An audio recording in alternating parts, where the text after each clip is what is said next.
Hey guys, and welcome back to this channel. In this video, I'll be showing you guys how you can balance your audio in CapCut PC.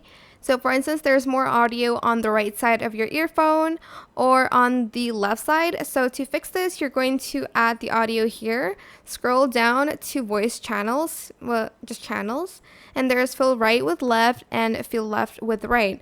So if there's more audio on the left, you're going to select fill right with left. If there's more audio on the right, you're going to select fill left with right. Just play around with it until the audio is balanced.